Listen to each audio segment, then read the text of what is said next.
I'm Eric Barnes with the Daily Memphian, and welcome to The Sidebar, a weekly show on the community, arts, culture, and more. Today, we're very pleased to be talking to Elizabeth Cawein, Executive Director and founder of Music Export Memphis. So stay with us for a conversation with Elizabeth. Thanks for being here. Thanks for having me. It's been a minute. We were has. talking before. Yeah, years. Yeah, for sure. I don't know. Sorry. That's okay. I didn't mean anything. Lots to catch up on. You were busy having babies. That's true. There was a lot of busyness. I have There was been busy with that. a lot, and congratulations. Thank you. So let's back up for the people who don't know. What is Music Export Memphis briefly? And then we'll just talk about programs. We'll talk about the big birthday bash coming up. We'll talk about all kinds of things. Absolutely. So Music Export Memphis is a nonprofit export office for Memphis music. So what that means is that we create opportunities for musicians who live here in Memphis to do what they do all over the world. Primarily, we're a grant maker. So we provide grants to musicians for touring, merchandise, marketing, professional development, publicity. We also go out and produce our own showcases at festivals. So we take Memphis artists with us and we showcase them in front of industry, media, fans around the world. And since the pandemic, we also have added a pretty robust advocacy arm to what we do. So we are consistently advocating for artists in the local live music ecosystem and really trying to improve quality of life at home and sort of quality. In Memphis. Yes, exactly. In really in service of our vision, which is that Memphis would be a city of choice for musicians. And so we know they need to develop these audiences outside the city. We know they need to tour, so we do that. But we're also now really thinking about sort of how they thrive when they're home as well. A bunch of random questions. About how many artists will you work with, musicians, in a year? It usually lands around 100. That's a lot. Yeah. Yeah. And some maybe repeat years. Yes, right? but you know what's really cool is that the past couple of years, we, I think 2 years ago, we upgraded, thanks to a grant from Arts First, actually. We upgraded to be able to have a different system for artist applications and, as a result, much better data. And now we know that we kind of hit about 30% brand new applicants every year. That's been the average, which is wild because it means that is such a great indicator to me for anybody who's curious about like how deep the scene is, how deep the bench of talent is, that we're funding 100 artists a year, but typically 30 of those have never been funded by us before. And this is a dumb question. Is it all musicians living in Memphis or maybe they used to live in Memphis or like, I mean, Nope. how does that work? You got to live here. Our eligibility requirements are Memphis plus 25 miles. So it's the greater Memphis area. But the real thing that we come back to a lot with artists is, do you claim Memphis? Yeah. Yes, greater Memphis we're totally fine with, as long as when I go to your Instagram profile, when I go to your website, you say, I'm a Memphis musician. I am from Memphis. That's what's on your socials. That's how you're promoting yourself. You're claiming Memphis as your hometown, because we know if you live in, again, like the region to an extent, like you are doing business in Memphis, you're coming and recording in Memphis, like you are a musician in the Memphis scene. So that's sort of like Memphis plus 25, but also, do you claim it, you know? Yeah. How do you bring in, so many questions. Now, I was talking to Robbie Grant about this a week or two ago. He was on the show, the executive director of WYXR. And I'm a board member, so I'm biased on YXR, and we have this show on here, and Daily Memphian is a partner. But I haven't had anything to do with the programming beyond this show and the Daily Memphian shows. And I think that the way JB and Robbie have set up volunteers, there's both this kind of connection to Memphis music, but it's not hackneyed. Yeah. It's not a traveling old show of Memphis music and living in that past. It's both. And it's also for YXR, it's not Memphis music. I mean, it's all kinds of things. For you, like, how do you sort of balance the long, incredible history of Memphis music with whatever's going on today? Like, right? I mean, it's... Yeah. I mean, I think maybe the red herring that I would point out is that you have to balance it, right? Because really what we find is that, number one, as I always say, one of the most special things about Memphis is that past and present coexist here really beautifully. And as much as I will often tell people that the problems that we face or the challenges we face are not unique to us, and I think that's important to remember, that past and present coexisting. And by that, what I mean is, you know, you still have the cats that were making records with people in the 60s and 70s. We're certainly starting to lose a lot more of them. But the ones that are still with us are still playing with the new artists who are making new music now, right? So that past and present coexist. That's a really, really special thing. But I think really for us, what we know, what I knew when I started this organization 10 years ago is that the name Memphis opens the door. So I can get you to come to my event with my 5 artists that you've never heard of at this national, music festival because my event is called the Memphis Party or, the Memphis Happy Hour. And you're like, oh, Memphis. And we see people coming to our events who've got Sun t-shirts and Stax t-shirts and High. Like they come because of the legacy and then they get to discover something new. So, I think you would be foolish not to let Memphis open the door for you. And it does for our artists.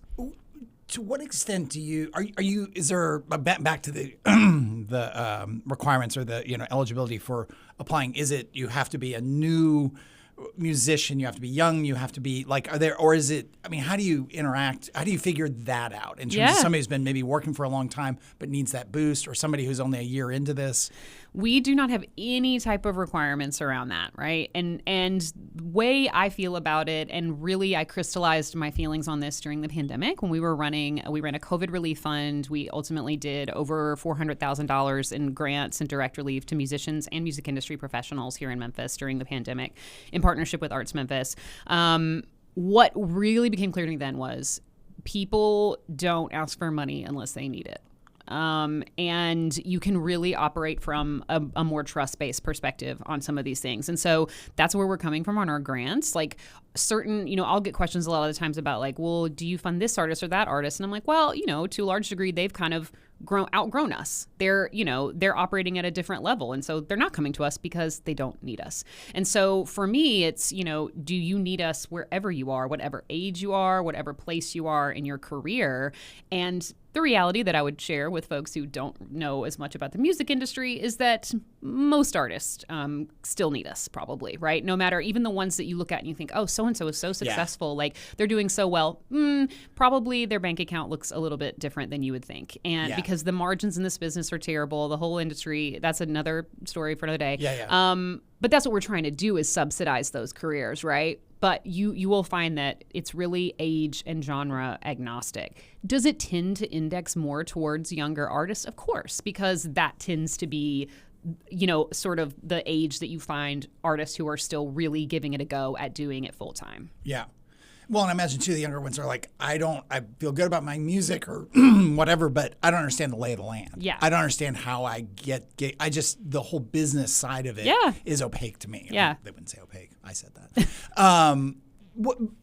To what extent do you work with, or I don't know if you do it all, really established artists and established musicians? Not granting, but just pulling them into the tents in ways that, yeah. We absolutely try to. And again, it's always thinking about how do we create the most benefit for everybody from this scenario. So a really great example of this is we do a showcase every year at Americana Fest, which is an Americana music festival. It takes place in Nashville. It's actually where it all started. That was our first event we ever did in 2016. And over the years, not always, but many years, we've kind of handpicked a headliner for that event.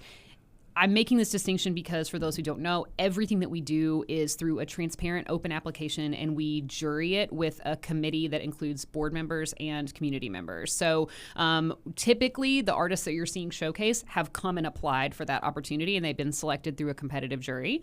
But we like to pick a headliner for that event sometimes because it brings people in the door. Again, it's like, I'd love to have Cedric Burnside come and play at our Americana Fest event. We've had Southern Avenue come and headline. We've had Corey Brannon, Garrison Starr. These are folks that are well-known entities that are going to bring people in the door to see them. And then I can get that knock-on effect for everybody else that's on the lineup. So that's one way that we're working with more established artists for sure. I go to a fair number of concerts and like music a ton. And yet you have that wonderful experience where you're going to see this big headliner, but there's this opening act. You're like, who is this person or these people? You know, so it's a bit of that kind of dynamic. I want to go back to the business side, though, which again we could talk about at length. But just for people who don't know, how do a musician who's somewhat established, has a following here in Memphis, they tour, they open, sometimes they headline in a club, up to forget the big super group kind of stuff, because that's a different thing. How are people making money? Because it's probably not where they generating any amount of dollars to cover their costs, whether or not they're netting any money. Yeah. Where does the money come from? So the vast majority are going to make a significant revenue stream for them is going to be merch. And, that's one of the reasons why we started our merch fund in 2021 was we were sort of coming out of the pandemic. We were looking for ways to support artists even if they weren't quite ready to get back on the road. So now we've got this grant that artists can access funding for a merch project if they spend it with a Memphis-based business, which is really cool because we are seeing that there's sort of like a $1 to $3 multiplying effect. So every dollar that we're putting in, $3 is being spent with Memphis businesses. Really cool. But the reality is that is a huge piece of a musician's bottom line. The t-shirts, the vinyl, the koozies, the stickers, whatever it is. That is often way more reliable. And frankly, even though it is responsive and unpredictable, it can also be more predictable than like a guarantee or what you might, right? Which speaks to how unstable this is as a financial endeavor. Yeah, you've got to have it though. You've got to have that merch, and having that gives you an opportunity to make additional dollars at every single show. So that's going to be a big one. I will say, and a shout out to Crosstown Arts, whose Crosstown Sync program operates a Memphis-centric library that they pitch to film, television, music video, or video games, music supervisors who are placing music across media. Those paydays can be really significant for artists. You can get a 4-figure payday off of something that you wrote and released years ago. Didn't have any current costs around, right? And that can be what we call mailbox money for years in perpetuity with the right placement. Wait, and that could go, say it again, that could go into like a video game, that could go into some sort movie, of rights. A television show, a commercial. So anything that where it's synced with images. That's why you call it sync, right? Okay, there we go. Yeah, so all those songs would be licensed. There would be a fee for that. And Crosstown Sync is doing an amazing job of, again, pitching Memphis artists for those types of placements. And that can be then a significant revenue stream as well. And I'd be remiss if I didn't say too, like a lot of the artists we work with, they're also teaching. That's a big one. Yeah. They're teaching lessons. Maybe they're at School of Rock. And a lot of them play in churches. And that's a huge element of stability and revenue for a lot of artists in the South, and particularly Memphis. I'm not saying they don't employ them everywhere else, but I just know that here it's really robust, and they want really high quality musicians, and they're willing to pay very well to have really high quality musicians. I imagine some are doing lessons. Yeah. For people, private lessons. Some are probably doing, maybe that's what you meant by teaching. Yes, totally. Okay, it is. Okay, it is. Okay. Including, and then, some playing in other people's bands, right? I mean, you're going to see a lot of session work potentially, right? Yeah. But I mean, ultimately, I think really what this all is capturing is that it's a real hodgepodge, and you are having to piece it together. And it's not for the faint of heart to try to figure out, particularly when a lot of that is unpredictable and inherently unreliable.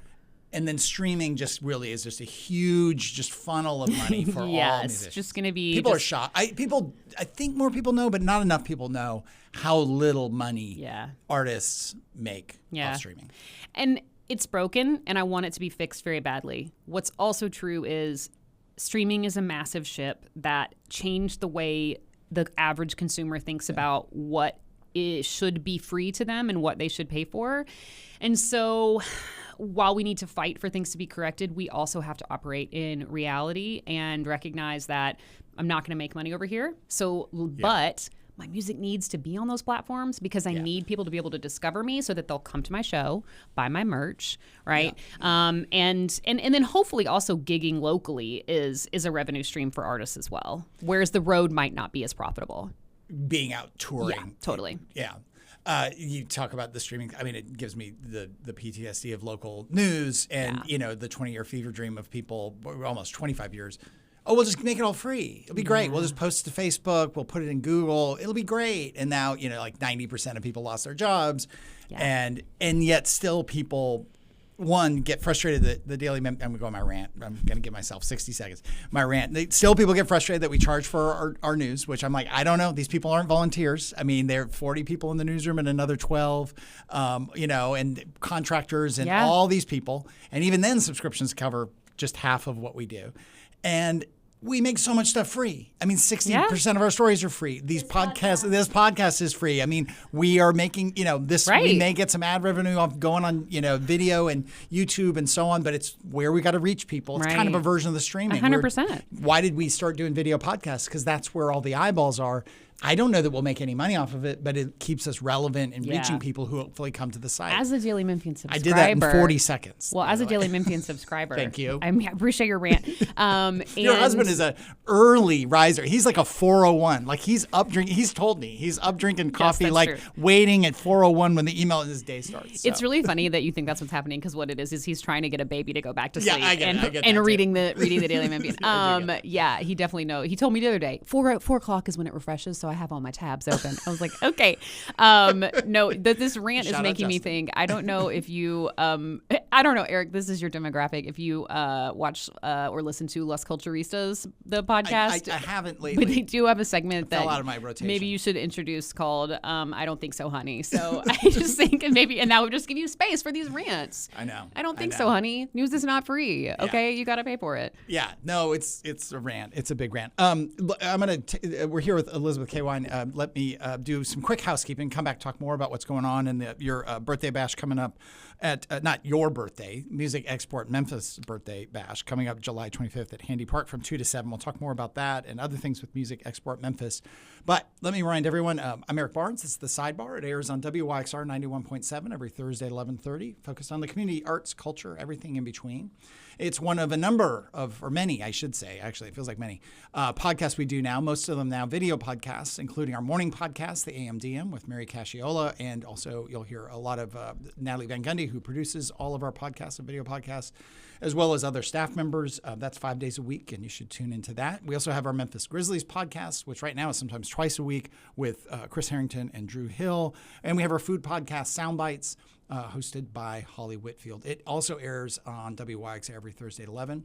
I should mention the podcast version of Behind the Headlines, the TV show we produce with the folks at WKNO every week.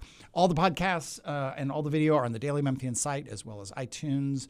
Well, the video is in various places. The video is on YouTube. Let me say that. And it's more and more on the various platforms. But you can get it on the site. You can get it on YouTube. You can also get just the audio-only podcasts at iTunes, Spotify, wherever you get your podcasts.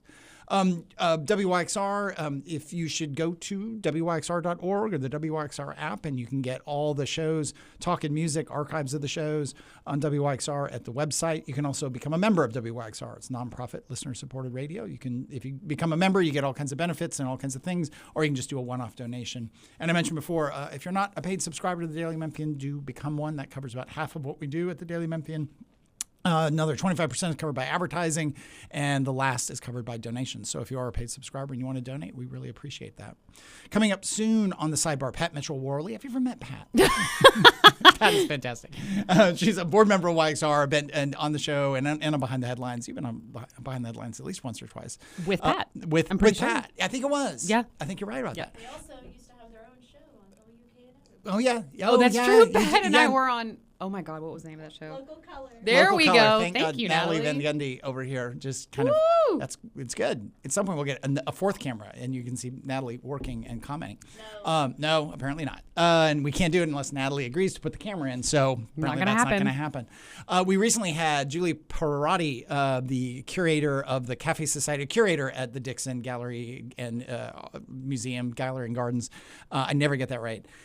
We used to do an audio, like she could clean up some of this, but now video, it's kind of so hard to edit it. But I actually love it because now messy. If I'm making fun of her or someone else, it's really hard for her to take it out. So I can just kind of go on these rants. I could bring the intern in. We have one of our summer interns in over here in the corner. We just all kinds of things could happen, and it'll be in there. It'll really be in there. Julie Perotti from the Dixon talking about the Cafe Society exhibit, which was awesome. We went this last weekend and saw it. It was really cool. We also had Robbie Grant. I mentioned that earlier from WXR on the show. On Behind the Headlines, we have coming up this week, if I'm not mistaken, Brad Less. He's the Republican candidate for county sheriff. No idea what we'll talk to him about. Not a lot going on in that space. We did have Anthony Buckner, the Democratic candidate for county sheriff, on the show recently. And we had Mikkel Lowry, Democratic candidate for county mayor, on. We had John DeBerry, the Republican candidate. By the time, I think early voting starts the day this airs or the day after this airs. I think the 16th or 17th. I think it's the 17th. And we have Lee Harris, outgoing county mayor, on the show on Behind the Headlines in the coming weeks. So watch for that. But we are here with Elizabeth Cawein, executive director, founder of Music Export Memphis. This airs on July 16th. Shout out to my son. Happy birthday, Reed. Happy birthday, my brother. Oh, really? Yeah, July 16th. Yeah. Yeah, Reed turns 28 today, which is insane. I see you and your lovely daughter and the baby, and I'm like, it seems like 4 years ago that my son was that age, and my daughter. It's very strange. All right, we have about 8 minutes left. Let's talk about the birthday bash. Let's talk about it. Yeah, let's start there. Yeah, so we are throwing a big old party to celebrate 10 years. And over those 10 years, across everything we do, we've paid out more than $1 million to Memphis musicians. Really? And so there's a lot to celebrate. Yes. And honestly, the fact that we're still here and we're, you know what I mean? Truly, right? It's not preordained. You are in that space now where it's like, well, yeah, they've always been here. I know. But it's crazy, though, because I do really feel like in the last 6 months here in 2026, here in year 10, that things do start to feel like they're coming a little bit more easily. Like we have crossed over something, which is really cool because I want Music Export Memphis to exist for Memphis musicians forever. So getting to 10 is really, really exciting.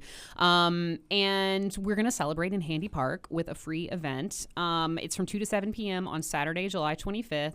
We've got Nick Black with a couple of guests. We've got Black Cream with a couple of guests, Optic Sync, and headlining High Rhythm. So really diverse mix of music, kind of pop, sort of rock and blues, kind of like, oh my gosh, I don't know what to call Optic Sync other than really fun.